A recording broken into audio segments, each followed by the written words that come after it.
Attention all Animo faithful. UAAP Season 86 has arrived, and it's time for the DLSU Green Archers to reclaim their spot at the pinnacle of UAAP basketball. The battlefield is set and the roar of the crowd awaits. Are you ready to keep the Animo spirit alive? There's no better way to show your unwavering support for the Green Archers than by sporting the finest LaSalle apparel, and that's where Green Blooded comes in. They are your go-to destination for all things green and white, designed with passion and precision to help you stand out in the sea of fans. Ready to gear up for success? Simply visit Green Blooded online to explore their latest collection. Whether you're a student, an alum, or simply a devoted fan, they have something special for everyone. Get ready to cheer the Green Archers back to glory. Let your passion shine through your apparel and fuel the Animo spirit with Green Blooded. Hi, everybody, and welcome back to another episode. So, this one's going to be a little bit different from the rest. Well, first of all, it's going to be a solo show compared to my latest episodes where I've had some guests, including my recent one with Jason Inocencio. You might know him as Get That Ball Online, avid Ateneo fan. We spoke about the UAAP Final Four picture, among other topics, following last weekend's game. So, if you missed that episode, go check it out. Now, for this episode, I'm going to talk about a few different topics. Now, I'm not going to go into detail like I have done in my recap episodes as of late, but it's going to be basically like quick nuggets on the games that took place Wednesday, November 8th at the Smart Iron at the Coliseum. I watched it remotely, didn't get to cover it live. If you guys listened to the last episode, you would know that's because I unfortunately recently got hit with the flu that seems to be going around. Thankfully, I'm feeling a little bit better now. I want to thank those who reached out after the episode to share some thoughts and concerns and even observations about how I do this podcast. And that made me feel very glad and fortunate because that means that some of you really listen to the podcast intently. And for that, I am very thankful. So I wanted to share that as well. Yeah, so started feeling better. Got to attend an event Tuesday night, but decided to rest in again on Wednesday just to be sure. So got to watch all of the games that took place. We're nearing the end of the second round of the UAAP Season 86 men's basketball tournament. Standings look very exciting, but clear pictures are starting to form. So let's talk about that a little bit as well. Also, we're going to do some film culture later on in this quick solo burst because I was fortunate enough to get to watch the premiere of The Marvels, premiered at SM IMAX at SM Mega Mall. So thank you so much to SM Cinemas for the invite. Major love, major appreciation to my guy Ralph. Thanks for all the help. And also, it was the latest Marvel blockbuster to hit the big screen. In addition to Aquaman, probably definitely the two superhero blockbusters to stay tuned for in 2023. We've had a lot of great movies this year. So I'll just get into detail about that. I will have a proper review of that movie in an upcoming episode with my film friends. But for this episode, at least, I'm just going to give some quick top of the head thoughts about the movie, which I did enjoy. I haven't posted my ranking for it yet. I gave it a 7.5 out of 10, so I'll explain a little bit why later. But for now, let's start with the UAAP stuff. So the first game of the day, Ateneo versus UST. Finally, Ateneo ends with that ball win called 3-1 game losing streaks. They're up to 5-6. They're now tied with Adamson, who later on lost to LaSalle for the final four seed in the UAAP race. One thing that stood out to me immediately when I looked at the numbers was I liked the aggressiveness from Kai Balungay, who's in his second year with the Blue Eagles. He was expected to take a major leap this season compared to his play last season in season 85 because of his very impressive offseason, which included a few MVP awards. So Kai finished today with 15 points, 14 rebounds, shot 5 out of 14 from the field. Ateneo won. It wasn't what I would say the most impressive win, 67-59. Part of that is because they missed a lot of makeable shots. But also, I thought they had multiple opportunities to close out UST at the end of the fourth quarter and weren't able to do so. Well, UST helped them as well with some of the decisions UST was making. But Ateneo got the job done, and definitely at this point, that's what they need to do most: get the job done, then keep improving from there. But back to Balungay. The last few games, there's been this almost feeling when watching Kai play that how come he's not aggressive enough? Or how come he's not looking to score more, take the team by the reins and take control? I don't know for sure. Maybe that's because Kai prefers to play within the system. Maybe that's because he wants to make sure the ball is spread properly, the wealth is spread properly, and the offense is running as it's supposed to be. But I think he can be aggressive in other ways even without looking to score. And today was a good number of that, the rebounding. I felt that last season Kai Balungay was at his best with the Blue Eagles when he was aggressive in the offensive glass, crashing the boards, getting second chance scoring opportunities. Today, 8 defensive rebounds, 6 offensive rebounds, 14 rebounds for the game. And that allowed him to increase his scoring too. He's a good jump shooter, but there's just this feel that he's been settling for a lot of jump shots so far in season 86, and maybe to be more productive at the rim, that would do him a lot of good. And same for Ateneo. And by the way, we have to shout out Rafi Celis as well. 8 points, 11 rebounds in 16 minutes, 9 offensive rebounds. That Baldwin particularly pointed that out in the post-game press conference as impressive because it is for the young standout out of Ateneo Cebu. And I feel that this kind of performance could maybe earn him some more playing time, especially if he rebounds like that. Tab loves players who get to crash the offensive glass and get offensive rebounds and second chance opportunities. And I feel definitely that Celis made a good impression to earn more playing time. Tab also did mention that Ateneo, which shot 20%, 9 out of 44 from 3-point range. They were a very modern offense today. 44 3-point attempts, 31 2-point attempts. And Tab did say, we have a lot of good shooters. You're going to leave a lot of them open. Now, UST was playing a lot of zone. That's why Ateneo was also able to get generate a lot of these good looking 3-point attempts. And Tab said that a lot of the players got good looks. They just didn't make the shots. And, other games where they get those good looks frequently, definitely, there are going to be games Ateneo is going to shoot really well and crush an opponent just with 3-point shooting. It might happen here sometime in the second round. I think there's going to be one game where they shoot like 40% from three and really take it to an opponent. Now, not a lot of opponents are UST without a foreign student athlete, but there's an offensive potency to this Blue Eagles team. I think they can still unlock, and that could be unlocked when a lot of their guys are shooting well from the field, particularly downtown. And if you've got guys like Balunga and Celis getting offensive rebounds and securing second chance scoring opportunities for kick out 3-pointers, then that could lead to some of those offensive explosion days that I'm referring to. Calling all Ateneo fans. UAAP Season 86 is upon us, and the roar of the crowd is about to fill the air as the Blue Eagles gear up to defend their throne. Are you ready to be the sixth man and fuel their journey to victory to keep the crown in Loyola Heights? We know you bleed blue, and now it's the time to show it with pride. Get Blued is here to help you do just that. The brand new collection of Ateneo gear is hotter than ever, and it's the perfect way to display your unwavering support for Team Ateneo. Let your wardrobe do the talking this UAAP season. Wear your pride, stand with the Blue Eagles, and be part of the winning tradition. Don't miss out on the excitement. Join the Ateneo community in cheering for victory. Get ready to soar with the Blue Eagles and get blue.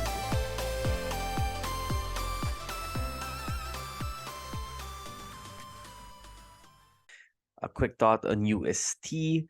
For the Growling Tigers, the excitement now is to get to season 87. I feel that is where it is because of the quality of recruits coming in, because of the presence of what it's like going to have a foreign student athlete who plays. We, at this point, I think it's clear at this point that the UST Fire relationship just isn't working out. And they have a foreign student athlete by the name of Peter Osang, as I've mentioned in this podcast, who is very talented and will be good for the team. He is about the same level as Precious Momoway right now of UE, maybe a little bit better, I think. But of course, we'll see. There's always a learning curve. Now, the other quality recruits coming in, Kyle Paranada, Lane, Padrigao, I feel there will be a few more.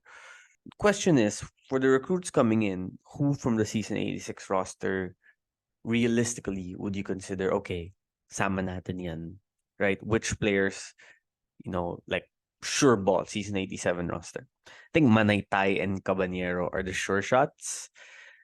And then in terms of would really consider that I would put Laure, Calum, and Duremdes. Now the young guys like SJ Moore and Mark Lemet, I would also, just because they're young, so you can still develop them and see what you can get out of those players.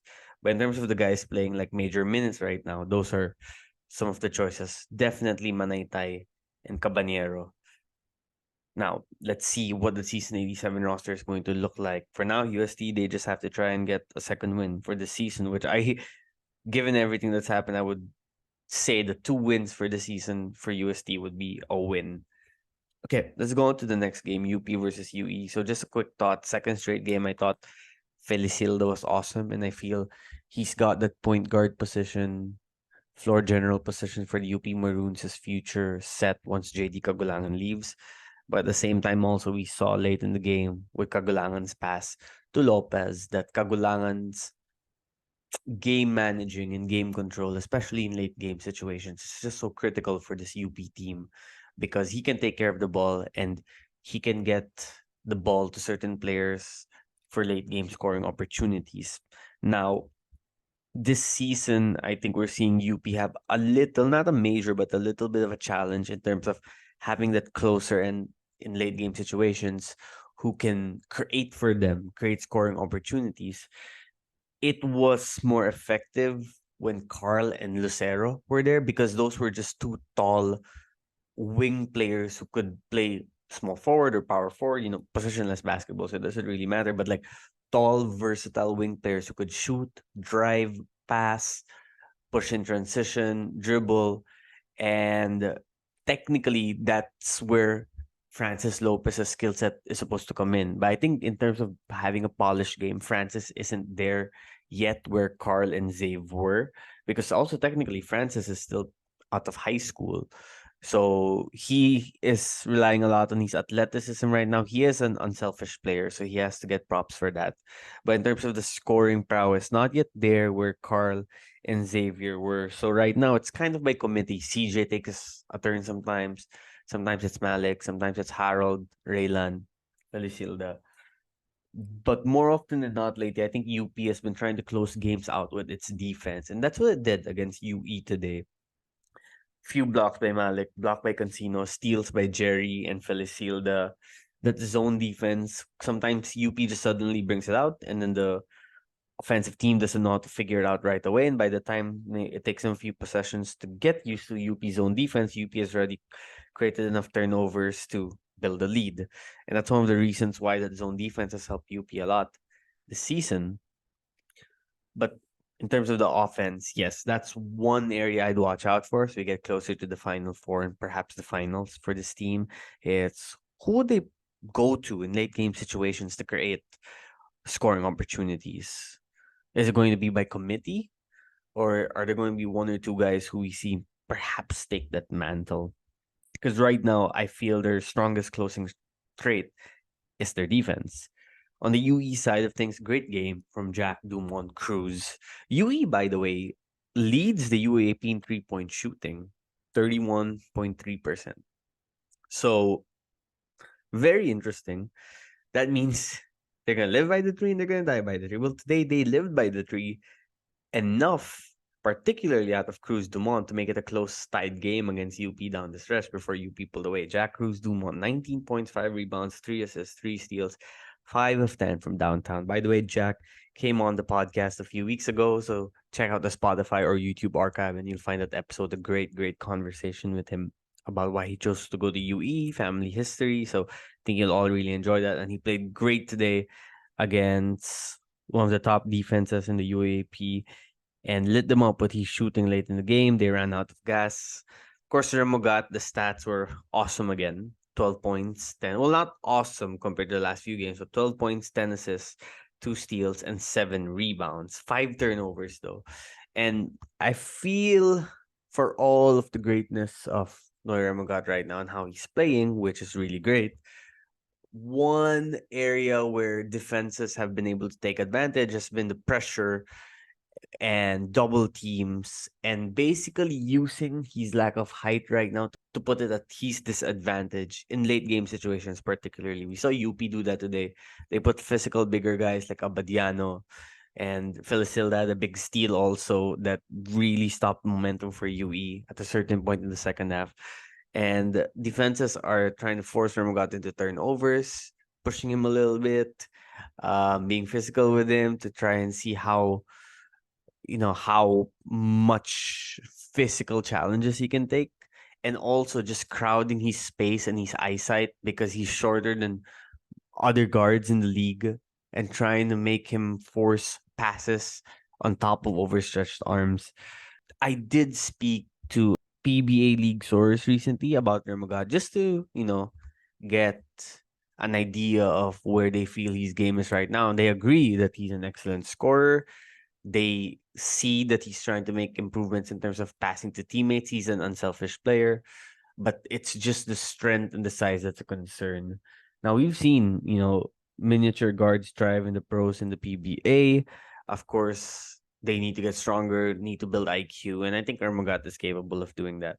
Now UE, they are 4-7. Last season they won 5 games.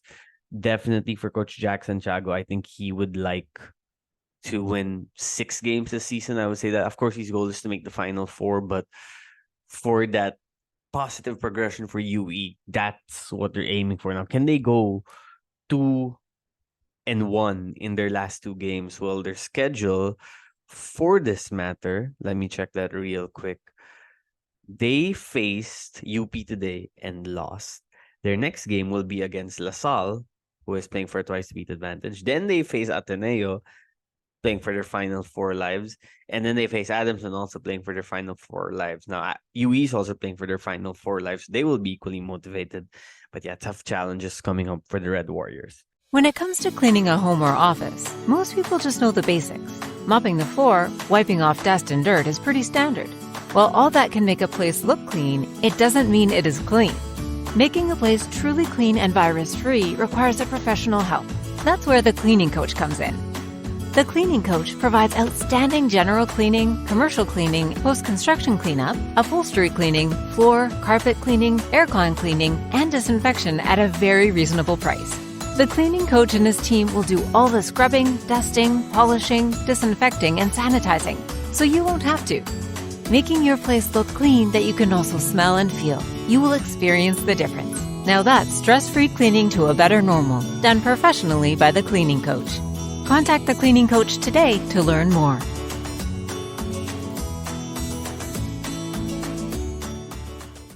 Okay, now let's go to the NU-FEU game.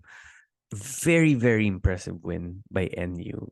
That's what a championship contender does. So, what happened? Before the holiday break, they lose Steve Nash Enriquez. They don't have him. They don't have Manansala. And they also don't have Humamwa in the game against LaSalle. And LaSalle just, basically dominates from start to finish. Okay. So then what happens? Next game they face NU. They still don't have Enriquez, but Humamwe comes back, steps up, plays well. Okay. They win that close game down the stretch. Figueroa is awesome. And then against FEU, a team looking to build momentum. Now, not a great team, but a team trying to make the Final Four as well. They take control. They go up by double digits. They shoot really well from the field. They play great defense. They rebound. They pass the ball. And again, Figueroa, another incredible performance. Effective performance in just 24 minutes, 15.6 rebounds, 6 of 8 from the field. He has been awesome. Someone in my group chat mentioned recently that Figueroa is kind of like Mac Bello. I see it. College Mac Bello, the shooting at that size, the versatility, the post prowess, the solid rebounding for his position, the defensive acumen, the chill and cool mindset. Yeah, I see that. And I think Figueroa is very, very good. I think he is the most I'm not sure if we're ready to call him a superstar yet, because we need to see the Final Four success. But I think he is the most impressive superstar on the rise right now for the Bulldogs. Si Kiambao doesn't have Final Four success, but he is a superstar because if you're leading the MVP race, that's a level you're in, and just from his play. But I think Figueroa is up there in terms of really talented college basketball players on the rise and hitting their peak. And he's going to be a special talent for years to come. Now, I want to share some of the numbers I found on the NU Bulldogs that I just thought were really eye-catching to me. So, number one, NU is fourth in the league in scoring, 71.5 points a game. But they're number one in the league in field goal shooting at 44.5%, which is 4.5% better than the second team in the league, which is UP. Interestingly, number one in field goal shooting is NU, but they have taken the least amount of field goals in the league through 11 games so far. They are the only team who hasn't attempted at least 700 field goal attempts in a UAP, talking about the Bulldogs. But it works for them. It does. Why? Because one, they're still scoring well because they're scoring effectively. So even if they don't get a lot of opportunities, they're making the most of them when they do. Next, they are allowing just 66.8 points per game in the league. That is second best. So their defense is holding ground when opposition tries to score repeatedly on them. That's number two in the league behind Adamson, but also Adamson is the least scoring team in the league. So that's more of the pace they're playing with. So I would say NU is the most impressive defense in the league right now. Assists, NU is number 4. So they do share the basketball. Rebounds, that's a little bit where they struggle. They're number 6 in the league. Turnovers, they average 18.18. Now, that's number 1 in the UAAP. So that is also a little bit of a concern. But they shoot well from the field. They defend you. They will make you play to their pace. And they will do the little things that, when you add up, just lead to winning basketball, such as fast break points, second chance points. They block shots, not a lot, but enough to protect the rim, and they don't foul a lot as well. Again, they don't do a great job protecting the ball. But when they're able to run their offense, they're getting good quality shots. They're making the most out of every opportunity. They're also number 1 in points in the paint, 35.64 per game. So they're trying to get close to the rim, playing to their strengths, not settling for what they're not good at, but good enough that if you give them good looks from 3, they will convert, because they're still the third best shooting 3-point team in the league. And they're number 1 in terms of 2-point shooting. So, NU will be there in the conversation to end the season. And the way they responded against FEU was something to be impressed about, because that's what contenders do. Try to make up for a bad loss right away by 1, beating an opponent in a late game situation, an opponent you might face down the line, and then 2, a team that's bowing out of the Final Four race. Try to take them out right away and impose your will. And use a contender, everyone, like we've been saying. And, for FEU, they're not out of the Final Four picture yet. Technically, they are 3-8. Adamson and Ateneo are teams with only 6 losses each in their standings card. So FEU is still there. It's looking not great. They still have a chance, but there's no margin for error at this point. They need to win out for the best chance to make the Final Four. Can they? It's hard to see, but at least we're still gonna get to watch some really talented players in the team who can show out at any day. Maybe if FEU face Ateneo every single game, they might be in the Final Four picture right now. But it's tough. Looks like another year that they won't make the Final Four. Speaking of the Tamros program that has, for the longest time, consistently been in the final picture year after year. So will we see some changes to the roster? Some new recruits? I know they will change their foreign student athlete by next season. There will be someone new in there. But will it be the same methods as the last few seasons, where it's about recruiting the guys in the high school program, the team B, bring them up through development, which the school does very, very well. We have to give them props for that. Gonzalez, Sleet, Bautista, year after year, they're developing guys from their high school ranks into the college ranks and making them solid players no matter what. Perhaps that's how it's going to be again, but we'll see. We'll see if they'll try to get in the recruitment race. I don't know yet, but it could give them some talent to compete against some of the best teams in the UAAP right now. Okay, let's go to LaSalle versus Adamson. So LaSalle wins. Not the most exciting of games for both teams. I thought both teams played kind of clunky, but LaSalle maintained enough control and separation in the second quarter to build a lead and really take control of Adamson. The Falcons, they're a jump shot shooting team, jump shot heavy, I should say. They rely on the outside shooting, it keeps them in games. When they're making it, it can be a competitive contest for the opposition. When they're missing, it sometimes feels like a slow crawl for them to get offense and scoring. And they're also playing with an FSA that just seems right now overmatched against the other FSAs. And Seth Banzano is their best big man, and he does the best he can when going up against bigger defenders. But yeah, this is a team that just has, it really can be unpredictable what you're going to get in some games. Are they going to hurt you by spreading the floor out, getting the ball around, attacking, kicking out, being able to push in transition?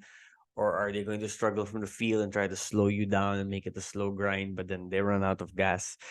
They are in the Final Four picture, though, so you have to give them respect. Again, Coach Nash doing a good job putting together a competitive team. Against a LaSalle team, though, with Kiambao and Phillips and all the talent they had, it just wasn't enough today. I also thought that Adamson allowing multiple second chance scoring opportunities to LaSalle in the second half and then turning the ball over frequently and also just missing free throws. I believe they're the worst free throw shooting team in the UAP, just a little bit above 52%. They don't have a lot of talent because in part of the Jerome injury, they also lost AP Manlapas and Aaron Flowers before the season. And when you add self-inflicted mistakes to a team that can be lacking in talent, sometimes it leads to losses. But the fact, again, that they're still there in the Final Four picture and they have a chance, that's something to be proud about for this team. And it's something that should keep them going until the end of the season to keep playing at their best. Now, Ateneo is coming for them. And my prediction right now, too early prediction, is that it's going to be a playoff between both teams for number 4. But let's see what happens. Now, going to LaSalle. LaSalle can control its own destiny for a twice to beat seed. Their 3 remaining games are UE, FEU, and an Ateneo. Now, NU and UP are ahead of them in the standings with 9-2 records. LaSalle is at 8-3. So UP and NU still have to face each other, which means one of those teams inevitably will fall down to 8-3, even if they win, or rather, will have 3 losses, even if they win out against their other opposition. Now, that means for LaSalle to give itself a chance to control its own destiny in the Final Four race, they need to win out. If they win out, then they will be guaranteed at least a playoff for number 2, which is a twice to beat seed. I like calling it a best of 3 series because when 2 and 3 are tied, the first game is a playoff game to determine who gets a twice to beat. But then if you look at it in totality, it's kind of a best of 3 series because it's the first 2 wins. But this could be a good situation for LaSalle to put itself in, especially after it fell to 3-3 in the first round. Now, they can't afford any slip-ups, and UE will be playing for its Final Four life, probably FEU as well, and Ateneo most likely will be when both teams face each other. So it's not easy, but if LaSalle wants to be the contender that many people seem they can be, or many people think they can be, then this is one good way of putting an exclamation point in that to emphasize that we feel we're the best team in the UAAP and we're going to play like it. And recently they have been playing like it. It's the little things too. It's the improved ball movement that wasn't there in the start of the season. There was one play in the fourth quarter today. They moved the ball so much that the shot clock ran out literally a second before a wide open layup. it was one of those plays where it ended in a shot clock violation, but it was so impressive because the ball was moving so fast and the defense was being bent all over the place. And it was like, whoa, that wasn't there to start the season. The defense, the trust, guys being willing to slide their feet and stay in front of the offensive players, that's improved from the start of the season. And accountability the players have for each other, especially Mike Phillips. Mike Phillips, whenever he sees a teammate might be ready to complain about a missed call or something the referees decided, he goes to them quickly, takes both of his fingers and points them in his head, and as if he's telling his teammates, no, no, keep your head in the game.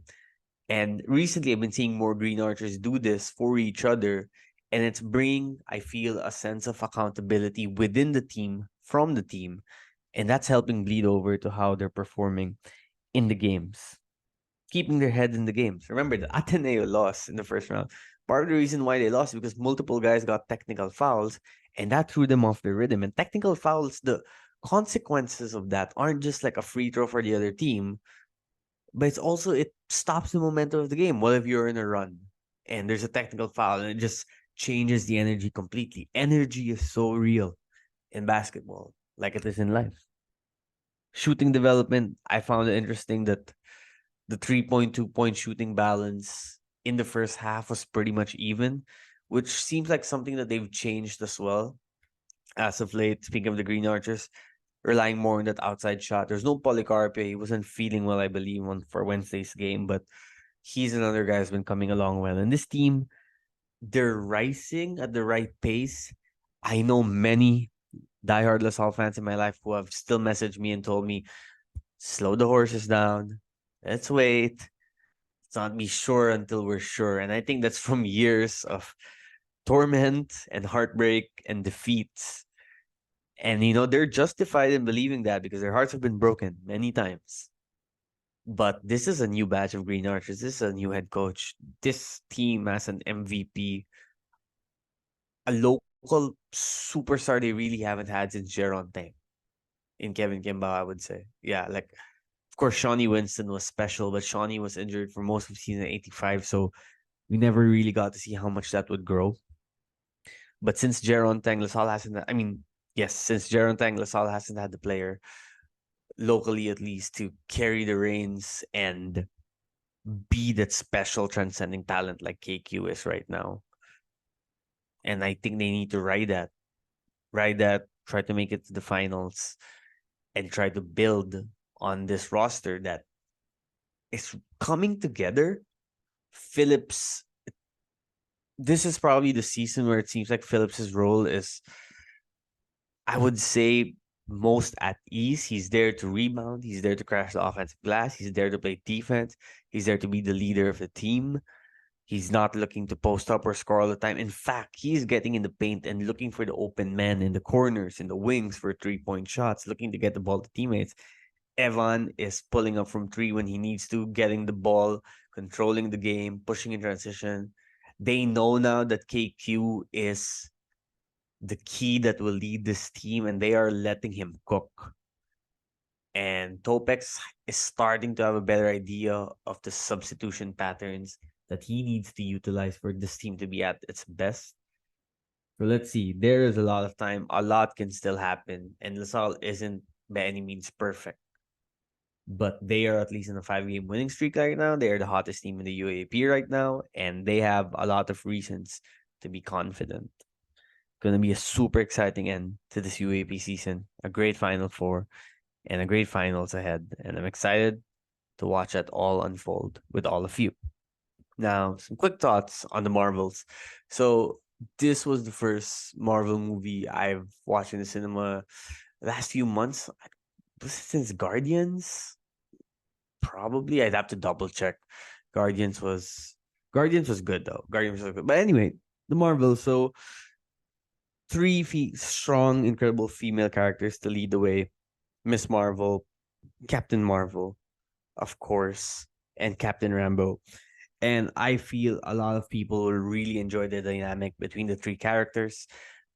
It would be good if before the movie you got to watch Miss Marvel on Disney Plus, because I think that will give you a lot of context and background on the story of one of the major characters. I like how the movie blend in different cultures as well, even if it was an out of space adventure. Of course, you have a white woman, a black woman, and a brown woman leading the cast. And I feel that's going to make a lot of people feel like they can be a part of the story from different angles. There's a, I'd have to confirm this to be sure, but I believe Miss Marvel's family is a Pakistani family. So for like I'm Indian, and of course there's just still a distinction. But for that side of the world to see representation at this stage at the MCU and acknowledging or knowing some of the references in the dialogue, the jokes that are being said, I have to say, quite hilarious. Gave us a great laugh. Again, also I want to thank SM Cinemas for the invite. Always a great spectacle when they hold these movie premieres. So many fun faces. Shout out to my guy Philip C, some of the best photographers in the Philippines today, both sports and film. Just a lot of fun. Now, in terms of the story, there are some areas where you're going to be like, wait, how did that happen? Wait, that's a little bit over the top. Wait, that I don't understand. They're just like forcing things right now. And I get it when people say that sometimes it could be quite the process to keep up with everything that's happening with Marvel because of the big screen stuff, because of the television series, because they're expanding to time and space and different universes and different realities, and they're still planning to bring in all these different stories and concepts. And yes, that can be a little bit of a challenge. But if you go into the film just with the intention of laying low, having a fun time, laughing at a few jokes, enjoying some occasional fun kick ass fight sequences, then you will have a good time watching this movie. If you are going to watch this movie while trying to connect the dots to all of the major Marvel plot points right now, you might find yourself lost in the sauce and not end up enjoying a lot of what's going on in the screen. So try to reserve that for after you watch the film. I did like that the characters and the actors that portrayed them brought some life. Now, the writing, some of the lines, it wasn't perfect, but the segues were good, the references were good, and the chemistry seemed natural between the protagonists. And sometimes when the chemistry is natural, you just seem to enjoy the ride because then you relate more with the characters as well. Not a great antagonist for the film, and a lot of you who listen to my podcast know that one of my favorite ingredients to a great film is having a great villain. It was an okay villain, but not an awesome villain this time around. So that was something that might have been improved in terms of after the movie. There's a fun, I don't want to spoil it yet, but there's a reference to something happening in the future right before the movie ends that will have a lot of fans giggling. And then there's a mid-credit scene that, oh boy, let's just say if you are a fan of a certain Marvel contingent for a while now, then you will thoroughly enjoy this brief mid-credit scene that is going to leave you wanting more right away. I didn't get to stay to see if there's a second post credit scene because I wanted to honestly go back to the main lobby and get my poster. Wanted to make sure I was able to get a poster. But if there is, I'm gonna search more about that, talk about it in the episode coming up. I have with some friends to really break down into this film. Overall, like I said, a 7.5 for the Marvels. Not excellent, but I don't think you're gonna go out after the movie unless you're really motivated into detailing every little bit of this universe right now. I don't think you're gonna go out of that film and be like, could have done something better. Everyone's got their own opinion, right? So go check it out for yourself and you be the judge. Thanks for joining me on this episode. Appreciate y'all. Thank you to my sponsors, the Cleaning Coach, Green Blooded, Get Blued. Thank you to my guy Kirk at Varsity Lifestyle. Check out the booth at the UAAP Games. Shout out again, just to all the listeners. Really appreciate y'all. I do this all for you. Peace out, everybody.